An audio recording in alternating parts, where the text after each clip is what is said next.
সবাই মুগ্ধ হয় তার প্রিয় মানুষকে দেখে, আর আমি মুগ্ধ হই এই নীরব সবুজে ঘেরা প্রকৃতি দেখে। বারবার হারিয়ে যেতে চাই সবুজে ঘেরা বৈচিত্র্যময় প্রকৃতির মাঝে। সত্যিকার অর্থে সবুজ প্রকৃতি মানেই মনের প্রশান্তি, প্রাণের স্পন্দন। যখন ক্লান্তি ঘিরে ধরে, তখন প্রকৃতির মাঝে একটুখানি সময় কাটালেই যেন আত্মা নতুন করে বাঁচতে শেখে। প্রকৃতির সবুজ রং সম্প্রীতি, উর্বরতা, সতেজতার প্রতিনিধিত্ব করে। প্রশান্তি, শান্তি, নবায়ন, সবুজের সাথে সম্পর্কিত কিছু অবিচ্ছেদ্য গ্রিন স্পেস। এই শব্দগুলো বুকের কেন্দ্রে অবস্থিত হৃদয় চক্রে প্রেমময় যত্নের প্রতিনিধিত্ব করে। সবুজ রঙের ভারসাম্য শান্তি এবং আশার সাথে সম্পর্কিত বিভিন্ন আন্তঃসাংস্কৃতিক অর্থ আমাদের সবসময় প্রফুল্ল করে রাখে। আর এই সবুজের সবচেয়ে বড় উদাহরণ আমাদের চারপাশের প্রকৃতি। শিশুদের সবুজের মধ্যে বড় করা গেলে তাদের মনোযোগ, একাগ্রতা বাড়ে, মন উৎফুল্ল থাকে। ঠিক তেমনি মানসিক স্বাস্থ্যের খুবই দ্রুত উন্নয়ন হয়।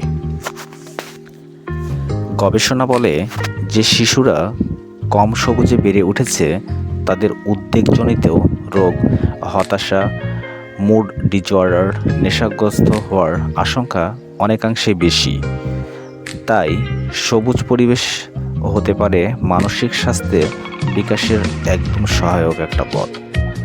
প্রতিদিন তাহলে যদি 15 মিনিট সবুজে ঘেরা পরিবেশে হাঁটার অভ্যাস তৈরি করেন, দেখবেন আপনি অনেকাংশেই পরিবর্তন হয়ে গেছেন।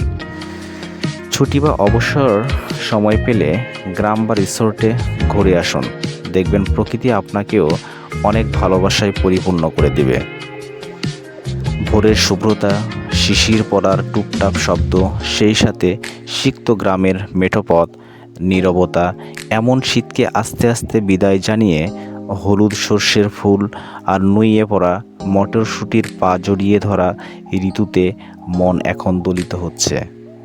এই সুন্দর সজীবতা আর মানুষের সঙ্গে সখ্যতা খুবই কাছের। দক্ষিণের মিষ্টি হাওয়া আনমনে বয়ে যায় সবুজ খেতে। পৃথিবীতে মানুষ নিজেকে সবচেয়ে বেশি ভালোবাসে, তাই সুস্থ থাকতে হলে নিজস্বতা জরুরি। নিজের পরিবার, পরিবেশকে আপন রঙে সাজান, দেখবেন আপনার চারপাশ সব কিছু মন সহ আপন রঙে রাঙিত হচ্ছে। সবুজের স্টাইলে জীবন উপভোগ করুন। সুস্থ থাকেন সেই কামনায়।